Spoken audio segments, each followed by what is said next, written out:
الله رسول فرمایي د جادوګر علاج هغه توره ده،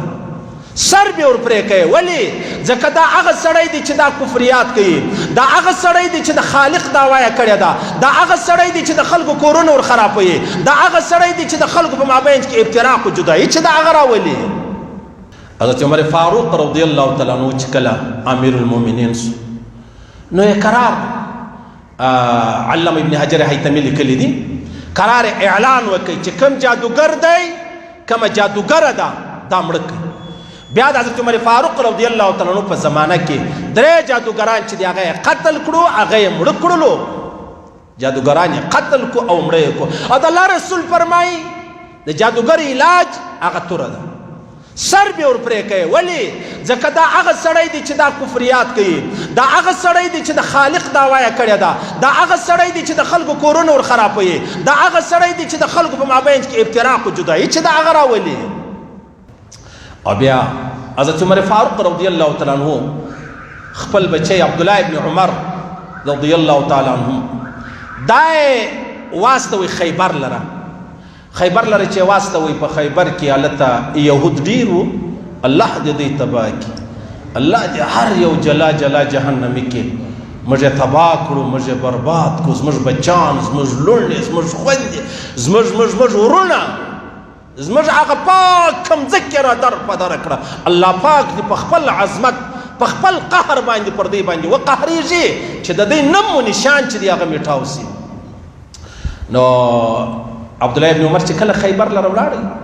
نو قرار دې ظالمانو سیر او کوډي ور باندې وکړلې چې وی کړلې د عبدالله ابن عمر دغه لاس چې دی هغه د دې خپل ځای په شورېدو سو. شورېدو سلو حیران سو چې دا څنګه مسله ده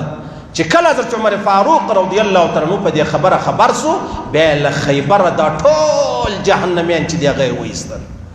له خیبره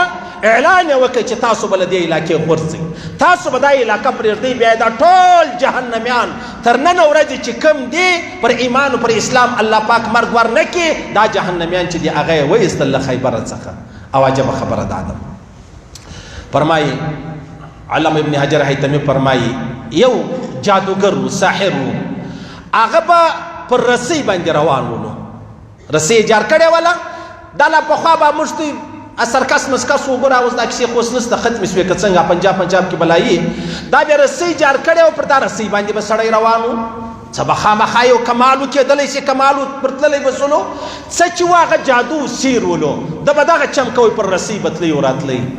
او بیا به راولاړ سلو یو حیوان، بیا د بیماب خر راواخله، وش راواخله، یعنی مطلب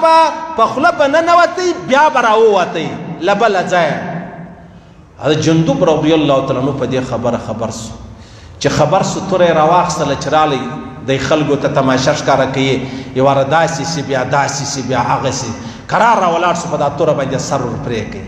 ترمذي حدیث دی پیغمبر علیه الصلاة والسلام مبارک فرمایي زما په امت کې به یو سړی راځي، د هغه نوم به جندب وي، د هغه به په یوه وار سره د حق او د باطل فیصله چې د هغه کېږي. هغه دغه جندب ولو چې هغه راولاړ سلو، دغه ساحر و جادوګر چې دی هغه په توره ووایي، سر یې هلته پروت ولو، نه بیا وش ولو، نه خر ولو، نه خوله وله، نه بله و نه بله وله. د الله رسول فرمایي د جادوګر علاج توره ده، توره. او نن هم زما او ستا په کورو کې دا خبرې بیخي ډېرې روانې دي، خاص کر زنانې. الله پاک به ودې ته کله عقل ورکوي. ته یې راسئ وګورئ عزیزان، دا نږدې ده بستي پنجایت ته، د عیسایان پکې اوسېږي. دا زما او ستا د کلي د کورو سپین سرې او ځوانانې زنانې په لین کې ورته ناستې دي، چیش کوي،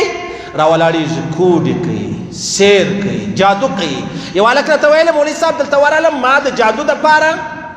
دپاره هغه راته ویلې په شکرانه کې به ماله شراب راوړې. شراب ما نه قطعا نسی کېدلی، قطعا نسی کېدلی. اوس خبره دا د عزیزانو چې دی په شکرانه کې شراب غواړي. ها منم په چا کوډې سوي دي،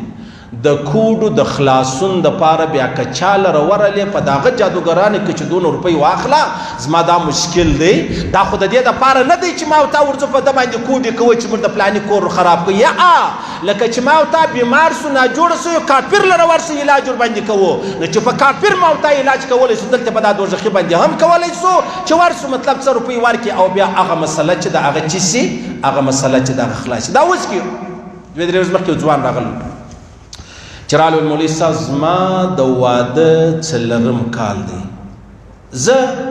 د واده په شپو کې جوړ او روغ ولم بیا به ظالمانو بیا به یو چا په مخ دغه کوډ اوسېرو جادوګرۍ عایشې صدیقې ته ویلې ول ما خپل خاوین تړلی دی تړلی دلته دی وایي چې په ما نه پوهېږم په ما چا څه وکړلو تر دا اوس 4 کاله پرې زه د خپلو بچانو سره داسې یم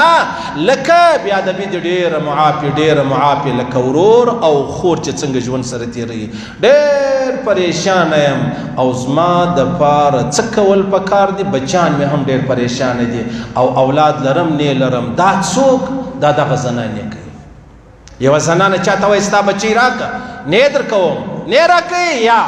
بیا نو ګرځي پر دا دوزخیانو پر دا پیرانو پر دا کوټګرانو نجومیانو باندې هغه بیا راولاړ شي بیا په وینو وو په زعفرانو په پلاني وو په پلاني خبرو باندې کوډ سیر جادور باندې کوي د هغه ژوند ور تباه او برباد کړي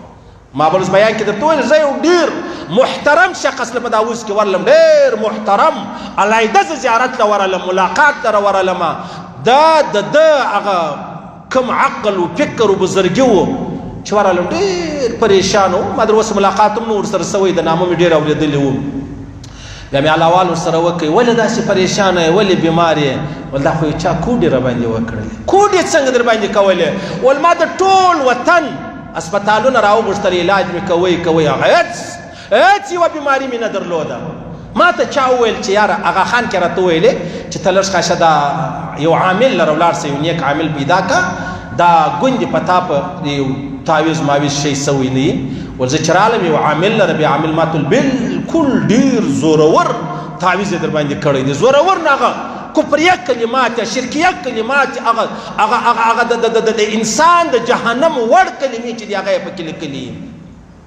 ول بیا ماته هغه سړی هم را معلوم سلو ما لارې په ما به څوک څنګه کار لري ولا سړی را معلوم سو چې دا سبا به مې حال ورکوئ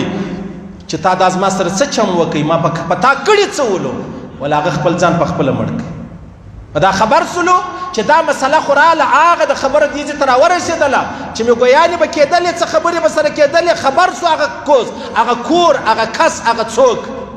خپل ځان یې خپله مړ کړي چې دا څه فساد راوسو ول نن دا یم ناسته نه درېدی سم نه تلی سم نه کښېنستی سم جوړ روغ سړی ولمه نو لحاظه خبره داسې د عاجزانو بغیر د اوداسه مه ګرځئ ګر سره مه ګرځئ په اوداسه کې الله ډېر لوی اثر ایښی دی بغیر د آیت الکرسي مه ګرځئ په آیت الکرسي کې الله ډېر لوی اثر ایښی دی بغیر د آخري 2 قله مه ګرځئ په دې کې الله ډېر لوی اثر ایښی دی او د هغه رقم د سوره بقرې آخر د الله رسول فرمایي په دې کې الله ډېر لوی اثر ایښی دی به دا خبرې دي عاجزانو په دې خبرو به ما او تا خپل ځان راګرځوو موږ ته دې الله توفیق نه راکوي چې موږ به د چا کور خرابوو موږ به د خاوندو د کور والا په مابینځ کې جدایي وراولو موږ به د ورورو د لورو د مور او د هغه رقم د زویو د بابا په مابینځ کې جدایي راولو الله پاک دې مې وساتي الله پاک دې مې وساتي بیا خلک ډېر راسي مولوي صاحب داسې مې کارونه خراب داسې خراب نو بیا په ما زما خیال جادو سوی دی سړیه که جادو په تا څوک څه کوي که جادو کولی نو قسم د اوس په وختې لا مړه هم وایي زموږ عقیدې ډېرې کچه دي بالکل پر زیرو ولاړې دي به چې هر څه راته وویل موږ ول او وای دا خو زما ایمان و زما کور زما ژوند را څخه اخلي منم ګورئ یې څوک وژلی سي او